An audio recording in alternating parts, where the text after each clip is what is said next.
Muy buenas noches, mis hermanos. Vamos a abrir nuestras Biblias en la carta a los Hebreos. Ya, los invito a abrir las Biblias ahí en la epístola a los Hebreos. Vamos a dedicar esta noche exclusivamente al versículo número 3. Dice así: ¿cómo escaparemos nosotros si descuidamos una salvación tan grande, la cual, habiendo sido anunciada primeramente por el Señor, nos fue confirmada por los que oyeron? Que el Señor bendiga su palabra.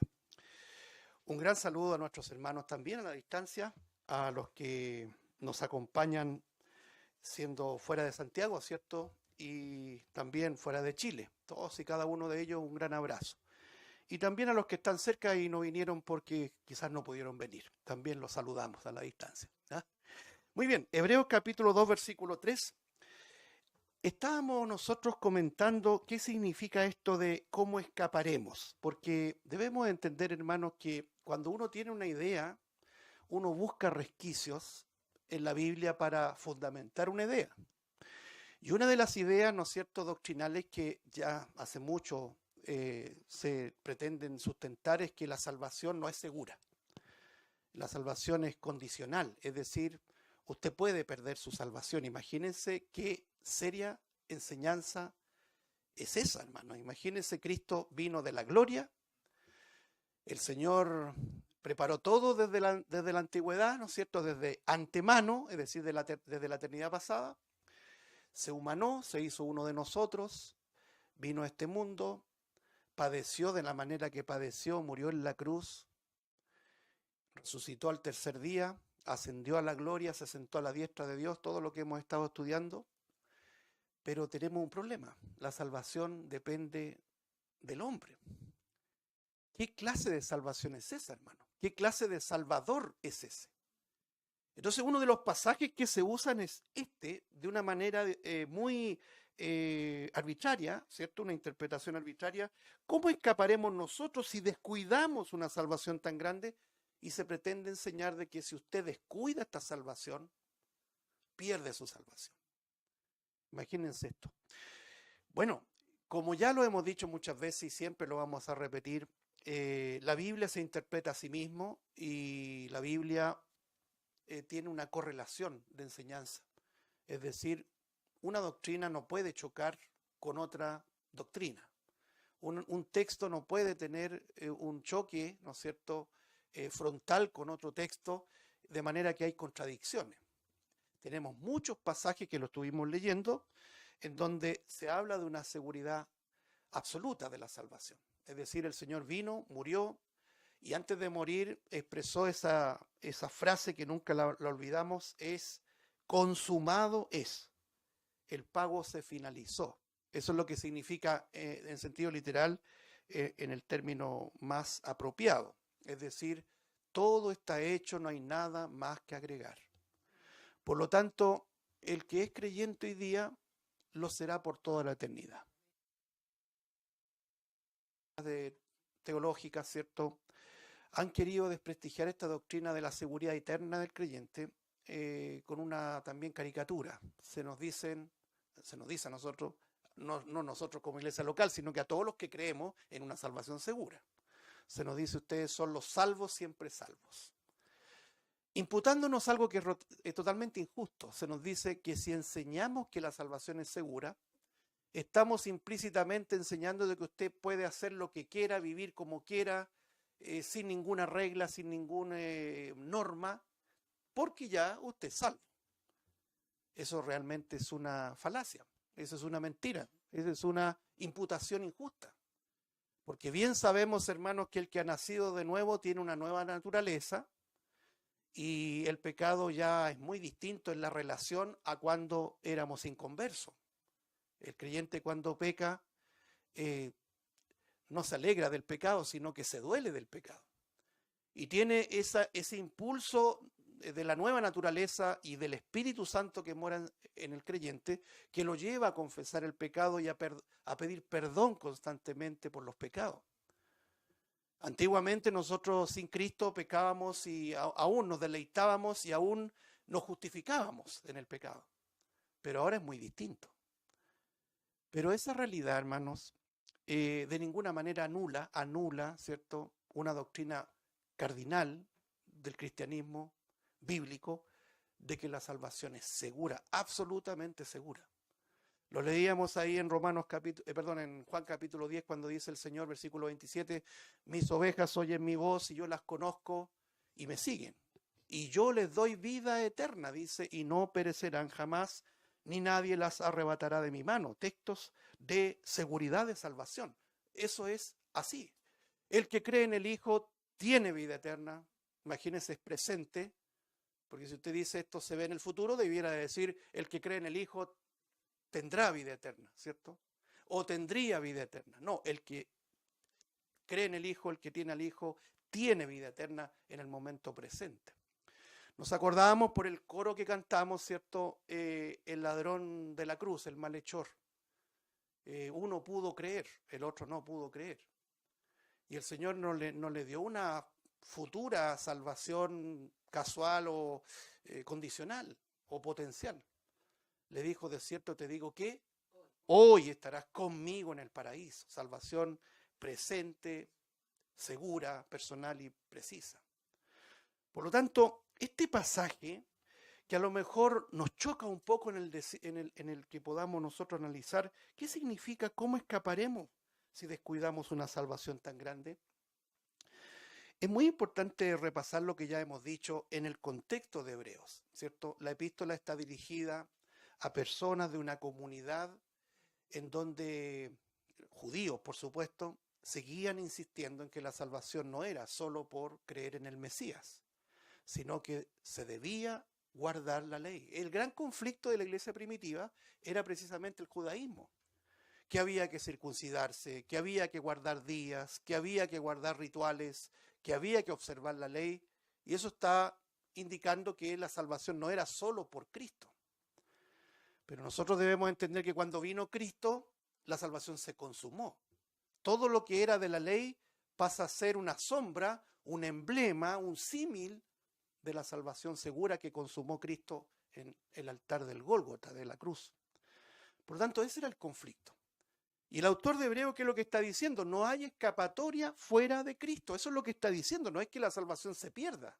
Es que toda persona que busque salvación en sus obras, en sacramentos, como por ejemplo, paréntesis, hoy día mismo, si usted no lo sabía, hoy día el catolicismo romano impuso un dogma de fe que se llama la Asunción de María, ¿ya? Uno agradece porque es un feriado, ¿no es cierto? Como decía nuestro hermano, algunos lo disfrutamos, otros no pueden. Paciencia, mis hermanos. Pero este dogma de fe, que se llama la Asunción de María, muy brevemente, enseña de que María, esta María diosa, no la María de los evangelios, sino que la María católica, ascendió al cielo en cuerpo y alma, ¿cierto? Porque ella fue inmaculada, según el dogma de la Inmaculada Concepción, que se celebra en diciembre, ¿cierto? El 8 de diciembre, muy bien. Estamos bien los católicos, ¿eh? Entonces se cree que fue asunta, ¿cierto? Elevada al cielo en cuerpo y alma, y por eso se celebra. Y muchos cantan a María, cantan a los santos, guardan sacramentos, y no solamente el mundo católico. Los evangélicos también no le hacen nada de mal, cumplen normas, cumplen rituales, sacramentos para ser salvos. Entonces, cuando nosotros vemos que la Biblia no acepta aquello, nos vamos a la epístola a los Hebreos y nos enseña de que no hay escapatoria fuera de Cristo. ¿Cómo escaparemos? La pregunta es, ¿escapar de qué? Los versículos preliminares, usted mismo los leyó, ¿cierto? Los leímos, los estudiamos. Está hablando de la implacable ley de Dios. ¿Cómo escapar del juicio implacable de la justicia y de la ira de Dios? No podemos escapar sino estando en Cristo. Entonces esta expresión, si descuidamos, que es lo que aparentemente nos lleva a torcer el texto, significa si tomamos esta salvación sin importancia, si la subestimamos, se me enredó, subestimamos, se me pegó el platino, ¿se acuerdan de los autos antiguos? Subestimamos esta salvación. Si nosotros subestimamos a Cristo, no hay escapatoria, eso es lo que está diciendo. Aquí no está de ninguna manera sugiriendo o insinuando la idea de que la salvación no es segura y que se puede perder. Porque ahí involucramos a nuestro Salvador. Si la salvación se pierde, entonces nuestro Salvador no es completo, no es eficaz. Pero como bien sabemos, Cristo venció en la cruz, triunfó en la cruz, es un invicto vencedor. También, consecuentemente, decimos que esta salvación está consumada. La salvación que gozamos, mis hermanos, es segura, presente y consumada. Nadie puede poner en duda lo que significa esto. La semana pasada terminábamos con el tremendo, yo lo llamo un cántico a la seguridad de la salvación. Vamos a dar lectura y vamos a retomar un poco en esto. Dice el versículo número 31. Romanos 8, capítulo 8, versículo 31. Romanos 8, 31 dice, ¿qué pues diremos a esto? Si Dios es por nosotros, ¿quién contra nosotros? El que no escatimó a su propio Hijo, sino que lo entregó por todos nosotros, ¿cómo no nos dará también con Él todas las cosas? Y las preguntas que vienen enseguida.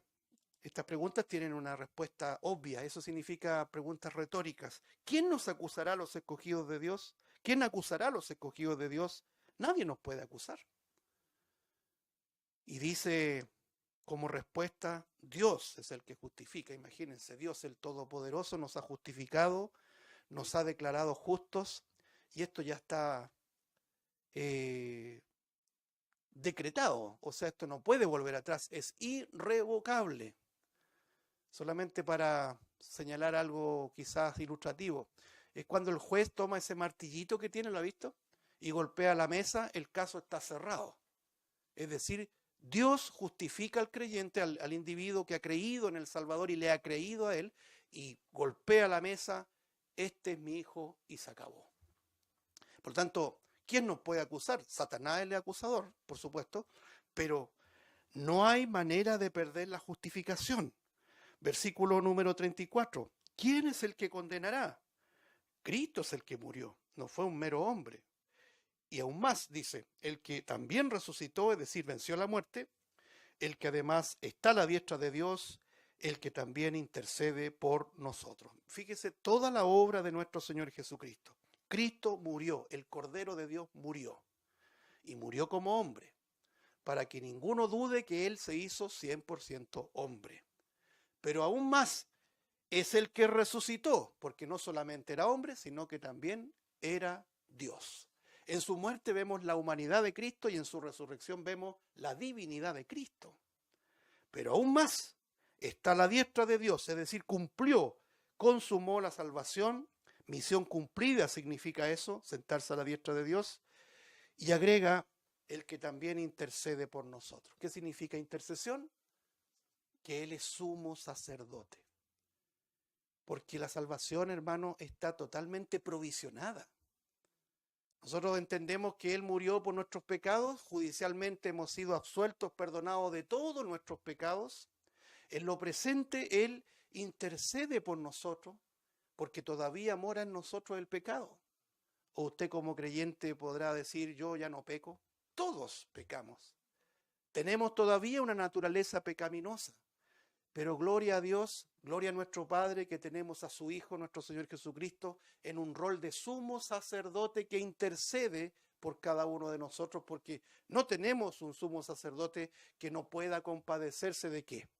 De nuestra fragilidad y debilidad. Versículo 35. ¿Quién nos separará del amor de Cristo? Nadie, pues eso es lo que está diciendo la pregunta retórica. Nadie nos puede separar. Y menciona algunas cosas, tribulación o angustia, persecución, hambre o desnudez o peligro o espada, como está escrito, por causa de ti somos muertos todo el tiempo, somos contados como ovejas de matadero, citando el Salmo 44, verso 22. Verso 37 dice, antes, en todas estas cosas somos más que vencedores por medio de aquel que nos amó. Fíjense los verbos cómo están conjugados. Dice, somos más que vencedores, no dice seremos. Somos ya, ahora, presente. Yo creo que eso lo guardemos en nuestro corazón. La salvación es presente, hermano. ¿Qué más dice? Versículo 38. Por lo cual estoy seguro. Fíjese la palabra que usa Pablo aquí. Estoy seguro de que ni la muerte, ni la vida, ni ángeles, ni principados, ni potestades, ni lo presente, ni lo porvenir, ni lo alto, ni lo profundo, ni ninguna otra cosa creada nos podrá separar del amor de Dios que es en Cristo Jesús, Señor nuestro. Pero tosudamente podríamos decir, no, si la salvación igual se pierde. Así somos los seres humanos, porfiados, pero no sé, contreras, como se dice, ¿ya? Contrario a lo que Dios enseña. Si el Señor nos está diciendo seguridad eterna, esto es lectura y sumisión a creer lo que dice. Pero vamos a ver algunos pasajes, hermanos. Yo quiero que avancemos un poco en el capítulo 9 de Romanos, ahí mismo, ¿cierto? Miren lo que dice el versículo 16. Versículo 16 de Romanos 9 dice: así que no depende del que quiere ni del que corre, sino de Dios que tiene misericordia. Nosotros somos salvos por la misericordia de Dios, como se lo dice también el apóstol Pablo a Tito. Nos salvó no por obra de justicia que nosotros hubiéramos hecho, sino por su misericordia. Entonces, no nos vengamos a jactar aquí que nosotros escogimos a Dios y ahora tenemos la salvación y yo la estoy cuidando y la voy a cuidar, porque si la descuido la puedo perder. Imagínense, ¿somos nosotros acaso, voy a preguntar también, ¿somos nosotros acaso corredentores con Cristo? En otras palabras, Él puso su parte y yo debo poner la mía. No, en cuanto a salvación, a justificación, lo hizo todo Él, absolutamente todo Él. Porque no depende de nosotros, depende del que extiende misericordia. Usted lo está leyendo. No depende del que quiere ni del que corre. Y gracias al Señor que es así, hermano. Porque si fuera por nuestra voluntad, nosotros escaparíamos lejos de su voluntad, lejos de su cobertura y de su salvación. Acuérdense que nosotros llevamos la sangre de nuestros primeros padres. Cuando pecaron, me refiero a Adán y Eva. ¿Qué hicieron cuando pecaron? Cuando desobedecieron. Se escondieron, huyeron, como que si pudiéramos huir del Señor.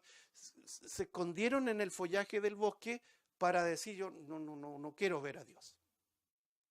O sea, si de nosotros dependiera la salvación, ninguno sería salvo. Porque quien busca a quien no es el pecador que busca a Dios, es Dios quien busca al pecador. ¿Dónde estás tú?, le dice, ¿se acuerda? Si eso es creerlo. Por eso que le pedimos al Señor que nos dé sumisión, nos dé humildad, para doblar nuestra cerviz y dejarse de defender doctrinas que atentan contra un principio fundamental del Evangelio, el Dios soberano. Sus planes nunca, mis hermanos, van a ser truncados. Ningún hombrecito ni mujercita como tú o como yo van a truncar o vamos a truncar el plan soberano de Dios. Aquí en Filipenses 1:6, otro pasaje que nos ayuda, hermano, en nuestra vida diaria como creyente. Filipenses, por favor. 1:6. Muy conocido pasaje también. Mire cómo lo presenta el apóstol Pablo, estando persuadido, convencidísimo de esto. Que el que comenzó en vosotros la buena obra, ¿qué dice? La perfeccionará hasta el día de Jesucristo. Pregunta: ¿quién comenzó en nosotros la buena obra? No fuiste tú, no fui yo, fue Él. Entonces uno dice: ¿pero cómo? Si no puede ser tan fácil todo esto. Porque venimos con esa idea religiosa de que el hombre es el que aporta primero, el que le da algo a Dios y el Señor le recompensa, ¿cierto? Por ejemplo, el apóstol Pablo dice en esa ponencia, dice: ¿quién le dio algo a Dios primero para que Dios le recompense? Es una pregunta retórica. Nadie. Si nosotros estábamos muertos en delitos y pecados, nunca buscamos a Dios. Y aunque usted haya tenido una religión, sea católica, sea evangélica, sea lo que sea, usted si no había creído en el Salvador y no le había creído a Él y no creía que Él era su Señor personal y su Salvador personal, usted seguía siendo perdido, aún teniendo religión. Pero un día al Señor le plació comenzar una obra en ti y en mí. Él la comenzó y conforme a la Escritura debemos estar persuadidos, convencidos, hermanos, de que Él la va a terminar. No la va a dejar a medio terminar, sino que la va a completar. Estos pasajes son maravillosos cuando usted está viviendo esas pruebas que vienen a veces contradictorias a su propia vida, en donde uno en su conciencia pierde no la seguridad porque se la da Dios, sino que pierde la certeza de salvación. Y uno dice, ¿me habré convertido? ¿Seré realmente creyente? Vienen esas disyuntivas, vienen esas contradicciones. Acuérdese de este pasaje. La obra no la comencé yo, la obra no la comenzaste tú. Fuiste tú, Señor, y tú prometes completarla, perfeccionarla hasta el día cuando Cristo nos venga a buscar. Entonces son pasajes, hermanos, que hay que despolvarlos, ¿cierto? Sacarle el polvo, sacarlos del cajón del recuerdo, para contrarrestar una fuerte artillería de personajes que hoy día están circulando por ahí y están siendo usados por el maligno, sembrando la incertidumbre de nuestra salvación.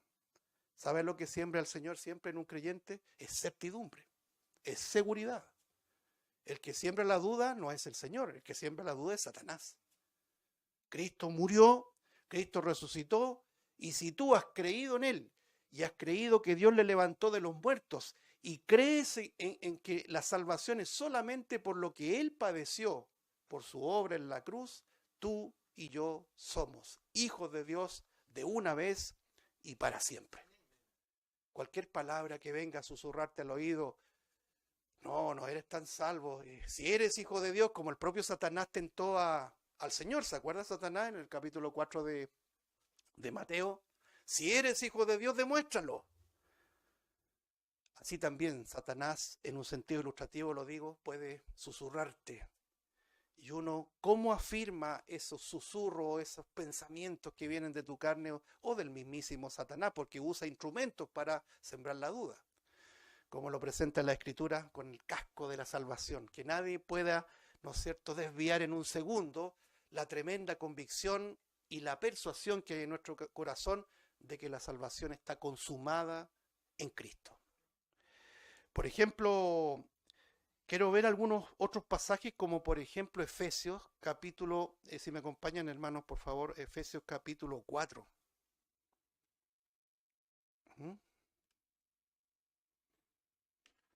Este pasaje agrega algo más, hermano. No es tan simple como decir, se pierde la salvación. ¿Sabe que la salvación incluye muchas cosas? Y una de las cosas que incluye es que el creyente pasa a ser hijo de Dios. ¿Cómo podría un hijo dejar de serlo, hermanos? Por ejemplo, los que somos padres, si tienen un hijo o una hija, ¿no es cierto?, un miembro de su familia, y que se revela, por ejemplo, a los padres. Yo le pregunto, papá, mamá, ¿el individuo va a dejar de ser hijo o hija suya? De ninguna forma. Si nosotros ahora somos hijos de Dios, no podemos dejar de ser hijos de Dios. Pero aquí en el capítulo número 4 de Efesios, por ejemplo, versículo 30 dice, no contristéis al Espíritu Santo de Dios, con el cual no te fuisteis, lea usted, sellados para el día de la redención. Efesios capítulo 4, versículo 30. Es que no solamente hemos creído en el Señor, no solamente hemos sido declarados justos, no solamente hemos sido hechos hijos de Dios, sino que además hemos sido sellados con el Espíritu Santo. Y esto de sellado no es tan simple para que lo tomemos a la ligera, significa que el Señor nos ha marcado con una marca, valga la redundancia, indeleble. Esto está tomado, por ejemplo, cuando una persona tenía sus cabezas de ganado. Y hasta el día de hoy se usa, ¿cierto, hermano? Las cabezas de ganado tienen una inscripción a fuego ardiente ahí, no sé si en el muslo, en alguna parte del animal, en el trasero por ahí, en la cadera, y marcan el animal como propiedad, ¿cierto?, de la persona, ¿no? De la misma forma, nosotros estamos ya sellados. Y ese sello es indeleble. Entonces ningún sellado va a ir a parar a las llamas del infierno. Imagínense por un momento, razonemos esto a la inversa, se pierde la salvación. No sé si existirá este verbo, hay que desnacer. Como nacimos de nuevo y perdemos la salvación, desnacimos. Es absurdo lo que estoy diciendo. Ya, eso uno. Segundo, el acta de los decretos que fue clavado en la cruz hay que volver a tomarlo y ponerlo ahí y reactivarlo. Es absurdo. Y por otro lado, como lo estamos leyendo, ¿cómo borramos ese sello? No sé si le toma el peso. No, mis hermanos, eso no se sostiene. La salvación es segura. La salvación es presente y consumada en Cristo. Ya estamos sellados por el Espíritu Santo.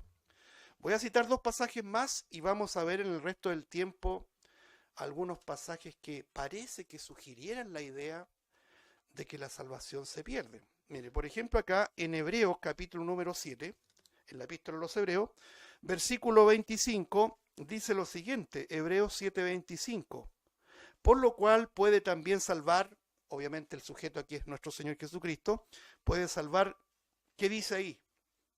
Perpetuamente, para siempre, jamás, a los que por Él se acercan a Dios, viviendo siempre para interceder por ellos. Imagínense, esto es una salvación perpetua. Por eso que es muy importante, hermano, cuando vemos todos los escogidos de Dios, los días domingos en la tarde estamos estudiando Israel, porque hoy día lisa y llanamente se saca a Israel de los púlpitos. Y le pregunto a usted a los teólogos de hoy día, ¿y por qué el Señor, según lo que usted dice, desechó a Israel? Porque fue desobediente, dicen ellos. Usted conoce la ciudad de Boston, ¿cierto? Y Boston, es que, ¿sabe lo que pasa? Hay poca humildad, hermanos. Decir, Israel fue tosudo, Israel desobedeció, por eso el Señor lo desechó. ¿Sabe que caen en lo mismo que Pablo criticó a los romanos? No seas soberbio, porque así como desgajó a esas ramas, también te puede desgajar a ti, para que entiendas que estamos aquí por pura gracia, por una obra de aquel que tenía poder para injertarnos en este olivo de cultivo, en el buen olivo, ¿se entiende? Entonces, tenemos que ser humildes, hermano. Yo a veces escucho a estos pastores que tienen una soberbia, una altivez de enseñar así, pero a grito pelado. La salvación se pierde y todo el que enseña lo contrario es del diablo. O sea, todos los que estamos aquí somos del diablo. Qué terrible lo que están enseñando y cómo lo enseñan, porque tienen el monopolio, ¿no es cierto?, de la entrada al cielo. Mis hermanos, nosotros llegamos al cielo solo por Cristo. Y Él es un Salvador que nos da salvación, versículo 25, Hebreos 7, perpetua. ¿Qué significa perpetua? Para siempre. Yo la primera vez que vi la palabra perpetua, ¿sabes dónde lo vi? Que se lo pregunté a mi madre una vez en el cementerio.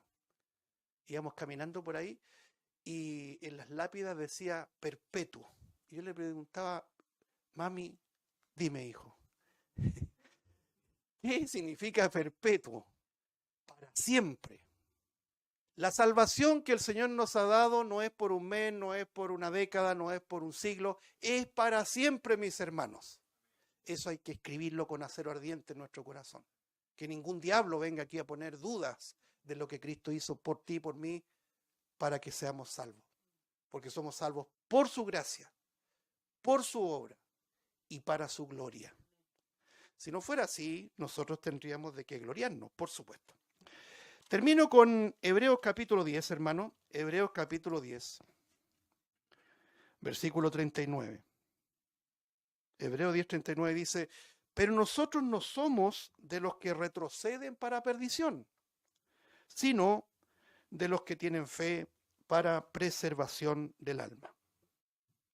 Esto es muy importante también subrayarlo, porque no solamente el Señor nos salva, sino que también nos preserva. Es decir, la preservación es una obra de Él. Nosotros debemos entender que estamos perseverando, no porque queremos ser salvos y tenemos que esforzarnos, no, es porque Él nos ha dado una nueva naturaleza y el Espíritu Santo nos va a llevar siempre a perseverar. Es una obra de Él. Y Él nos preserva y están todos los elementos dados, todos los elementos suficientemente necesarios para que nosotros estemos siempre en la esfera de salvación. Nunca Él nos va a desamparar, nunca, jamás. Y hay un motor, algo vital en el creyente, y aquí lo podemos leer, en la fe. La fe es nuestro motor. Y la fe no es lo que usted crea o se convenza de creer. es un don que el Señor nos dio el día de nuestra conversión. Porque es un don, pues si lo dice la Escritura, aunque algunos quieran torcer la gramática de Efesios 2:8 cuando dice, porque por gracia sois salvos por medio de la fe, y esto no de vosotros, pues es don de Dios. La palabra don significa regalo, dádiva, no premio. Es bueno distinguir eso. Hay una gran diferencia, un abismo de separación entre un regalo y un premio. Ahora cuando dice ahí esto no de vosotros, evidentemente se refiere a la gracia por medio de la fe. Es un regalo de Dios, hermano. Por lo tanto, el Señor nos da la fe y nosotros vamos a perseverar, hermanos, toda nuestra vida. Con logros, con derrotas, con virtudes, con defectos, con luces, con sombras, pero somos del Señor. Entonces esto es maravilloso, es descansar en la obra de la cruz. Y para finalizar en esta recta final, siempre vamos a estar repitiendo estas cosas, pero estamos aprovechando que estamos leyendo acá esta parte crucial. ¿Cómo escaparemos nosotros si descuidamos una salvación tan grande? Un texto arbitrariamente mal utilizado, maliciosamente, para sembrar la duda, no sembrar la certeza de salvación. Estamos aprovechando de dilucidar esta pregunta que siempre nos llega, ¿cierto? Por correo o a veces presencialmente. Hermano, ¿se puede perder la salvación? ¿Se pierde la salvación? Entonces uno le puede preguntar, hermano, a ver, ¿por qué usted cree que la salvación se puede perder? Por ejemplo, dice la persona en Mateo 24, versículo 13 dice, mas el que persevere hasta el fin será salvo. Este será salvo. ¿Ve? Si no persevero, pierdo la salvación. Pero ya lo decíamos, hermano. No solamente tenemos que decir que este pasaje está circunscrito, por decir así, a una etapa especial que es el tiempo de la gran tribulación y que tiene que ver con pasar este periodo terrible que va a venir, donde los protagonistas iban a ser principalmente los judíos, el pueblo de Israel. Pero aunque no fuera así, yo insisto, aquí no está diciendo que el que no persevere pierde la salvación, sino que es una característica propia de un creyente que va a perseverar. ¿Y sabe por qué? Porque en nosotros mora el Espíritu Santo. Y Él nos ha regalado la fe, de manera que nosotros ahora perseveramos no para ser salvos, sino porque ya somos salvos. Por ejemplo, ¿cuántas personas a lo mejor usted ha conocido que en un tiempo los vio en la iglesia, ¿no? En esta, quizá en otra, ¿cierto? Y algunos se bautizaron, algunos predicaron inclusive, y después de tiempo usted los ve en el mundo. Así, desligados absolutamente de todo lo que tenga que ver con Dios. Usted podría pensar dos cosas, totalmente razonables a la luz de la Biblia. Primero, que están en un tiempo de desobediencia y el Señor los va a disciplinar. Esa es la primera posibilidad. Puede ser. Usted está diciendo que un creyente puede ponerse en rebeldía contra Dios. Sí, puede pasar. Pero eso no va a permanecer por siempre. El Señor, si es hijo de Él, lo va a disciplinar. Primero. Y la segunda posibilidad es que el tal nunca fue salvado. Porque una característica del creyente es que persevera, sigue perseverando, puede caer y se vuelve a poner en pie. Porque tiene el Espíritu Santo, porque tiene la fe, porque el Señor le abrió el corazón en algún momento. Por lo tanto, este texto de Mateo 24:13 no tiene en nada que ver con nuestra salvación judicial de los pecados. Entonces, las personas dicen, pero sabe que hay otro pasaje. Vamos al siguiente, ¿cuál? Y dice, primera a los Corintios, capítulo número 9. No, aquí sí que hay un pasaje, dice la persona, que enseña que la salvación se pierde. A ver, ¿cuál será? 1 Corintios 9:27 dice lo siguiente. Voy a aislarlo del contexto, ¿ya? Que es el ejercicio que hacen muchos que enseñan doctrinas erróneas. Lo aíslan de todo el contexto. Dice, sino que golpeo mi cuerpo y lo pongo en servidumbre, no sea que, habiendo sido heraldo para otros, yo mismo venga a ser eliminado. ¿Ve?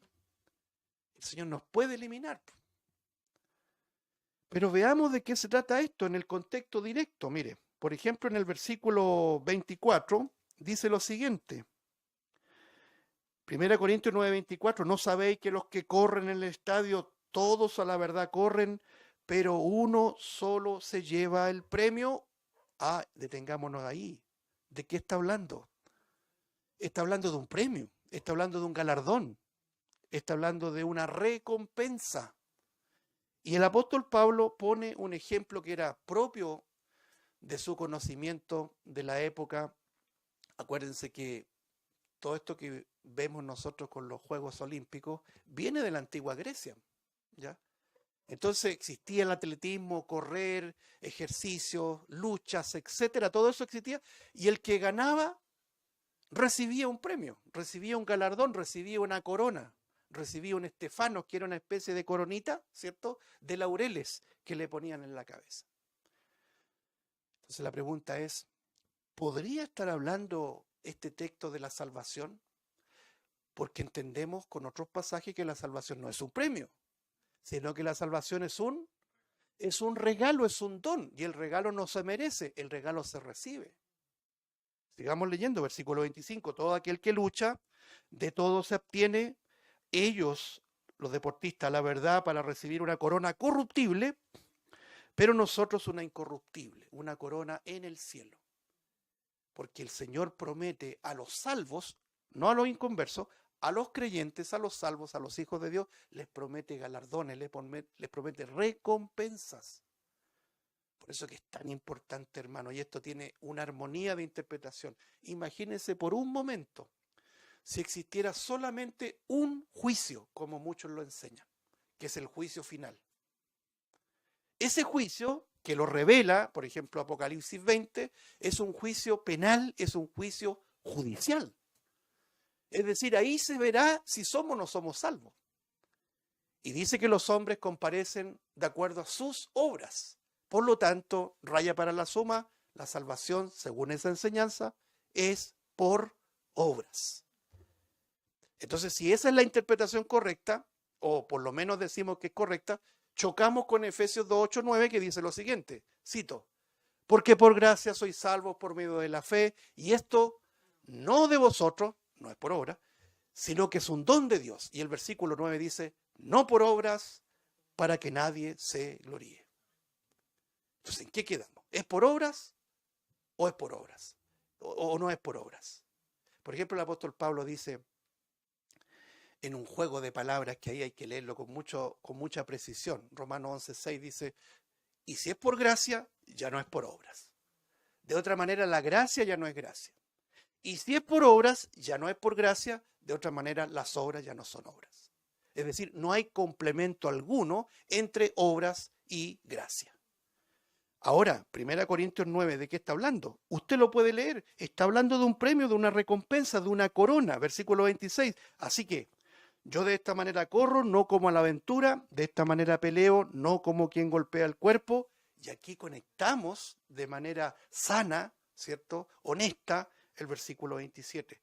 Sino que golpeo mi cuerpo y lo pongo en servidumbre, no sea que, habiendo sido heraldo, esto es mensajero para otros, yo mismo venga a ser eliminado. Pregunta, ¿eliminado de qué? De la carrera, del privilegio de servir, hermanos. ¿Saben, mis hermanos? Y esto es solemne, ¿eh? Si un hermano, una hermana, tiene uno o más dones para servir en la iglesia y no los pone en servidumbre, el tal puede ser eliminado de la carrera y va a tener que dar cuenta, aunque va a ser salvo, pero va a tener que contemplar el rostro del Señor.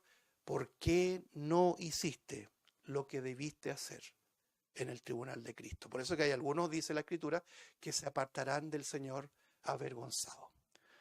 Sinceramente, yo creo que tú y yo no queremos vivir ese dramático y triste hecho. Mientras tengamos vida, hermano, sirvamos al Señor. No para ser salvos, sino para correr legítimamente y recibir la corona, porque Él se merece todas las cosas, hermano. Entonces, acá no está hablando de la salvación, no está hablando de la penalidad del pecado, sino que está hablando del servicio, de la carrera que todos tenemos por delante, puesto los ojos en Jesús, el autor y consumador de la fe.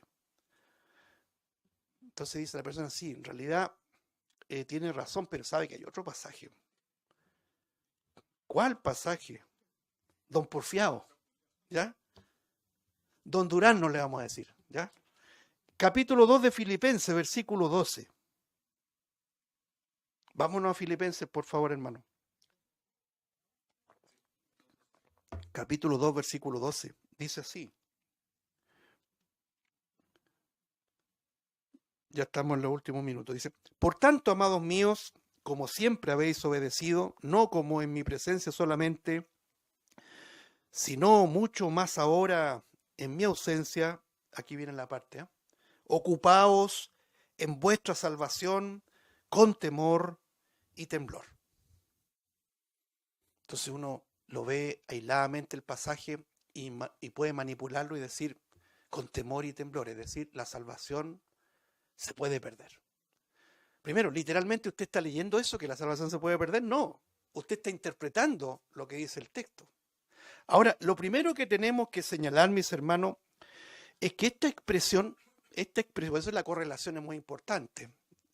Yo le invito, hermano, si puede destinar un poco de tiempo los días miércoles, estamos estudiando en el programa radial la interpretación bíblica que nos ayuda a todos, a cómo ver los pasajes, cómo interpretarlos. Y en esta correlación vemos que Pablo usa más de una vez esta expresión con temor y temblor, que significa literalmente con solicitud y reverencia, ¿ya? Es decir, no dejar para mañana lo que podemos hacer hoy día. Es decir, ser diligentes. Más de una vez lo usa. En 1 Corintios 2:3, 2 Corintios 7:15, Efesios 6:5. Es decir, vemos que esta expresión es parte de un lenguaje del apóstol Pablo. Ahora, el tema es que esta salvación se refiere a nuestra vida ya como cristianos. Ocupaos. El Señor no solamente nos introduce en esta esfera de salvación, sino que nos da una tarea que desarrollar en esta esfera de salvación. No está hablando de perder la salvación, sino de ocuparse en nuestra salvación. Está hablando del servicio. Está hablando nuevamente de nuestros deberes como cristianos. Aquí no está de ninguna manera enseñando que la salvación judicial y penal, ¿cierto?, está en juego y que si usted no se ocupa, con temor y temblor la puede perder. No, eso lo ven solamente los que quieren buscar uno que otro resquicio y presentarlo como una interpretación clara de lo que no es claro. La salvación aquí no está hablando de que usted la pueda perder. Ahora, de manera honesta debieran también incorporar el versículo 13. Porque el versículo 13 dice, Efesios 2:13, porque Dios es el que en vosotros produce así el querer como el hacer por su buena voluntad. Versículo 14, haced todo sin murmuraciones y contiendas. Está hablando de nuestro servicio en la iglesia. No está hablando de la penalidad del pecado.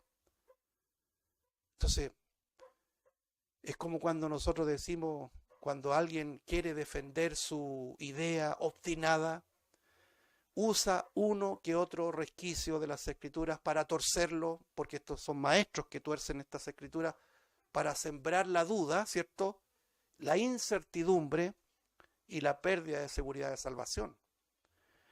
Entonces la persona ficticia que estamos poniendo dirá, sí, es verdad lo que dice, pero sabe que hay otro pasaje, Apocalipsis capítulo 3, y con este vamos a terminar. Hay muchos otros que usan. En realidad no son muchos, ¿eh? Yo le diría que son unos máximo 10 frente a una multitud enorme de Génesis y Apocalipsis que nos habla de que el Señor al que escoge lo salva y lo preserva. Apocalipsis capítulo 3, si usted lo puede ver, versículo 5 dice lo siguiente. El que venciere será vestido de vestiduras blancas, note, y no borraré su nombre del libro de la vida, y confesaré su nombre delante de mi Padre y delante de los ángeles. ¿Ve? Este pasaje es el que usted tiene que considerar, dirá esta persona, porque hay que vencer. Si usted no vence, usted no va a tener vestiduras blancas y su nombre va a ser borrado. Mire, fíjese que el texto dice todo lo contrario, no borraré. Está hablando de una escritura indeleble. Y ahí es donde incorporamos la tercera regla de interpretación, que es el contexto histórico, cultural. Cuando usted era, ¿no es cierto?, había mucha migración. Usted llegaba a una ciudad y podía hacerse partícipe de la ciudadanía de tal localidad. Y usted era inscrito en el registro de esa localidad, pero si usted se movía, lo borraban. Lo borraban de esa localidad. ¿Por qué? Porque ya no era ciudadano de esa localidad. Pero en Cristo, nosotros entramos a un registro lo voy a decir así, cuya tinta con la cual fue escrita tu nombre y el mío es indeleble, no borrará. Está hablando totalmente lo contrario de lo que interpretan. Nuestros nombres no serán borrados. Entonces, pero alguien dice, pero para eso hay que vencer. ¿Se acuerda que lo leímos recién en Romanos 8? En Cristo somos más que vencedores, por medio del cual el que nos amó. Hermano, todas las bendiciones están en Cristo. El que nosotros ahora seamos vencedores es porque Él nos imputa esta victoria. El que nosotros ahora seamos santos es que Él nos imputa su santidad. El que ahora nosotros seamos dignos delante de un Padre santo que exige santidad es porque Él nos imputa esta santidad y esta dignidad. Y hay algo más trascendental, hermano, en todo este lenguaje. El que nosotros ahora seamos justos. Justos. ¿Qué significa justos? Justificados. Como que si nunca jamás hubiésemos pecado. Esa justificación, esa justicia, también se nos fue imputada. Por lo tanto, terminamos hoy día diciendo lo que el propio Pablo decía: ¿quién entendió la mente del Señor? Porque de Él, y por Él, y para Él son todas las cosas, a Él sea la gloria y la alabanza por los siglos de los siglos. Amén. Padre Celestial,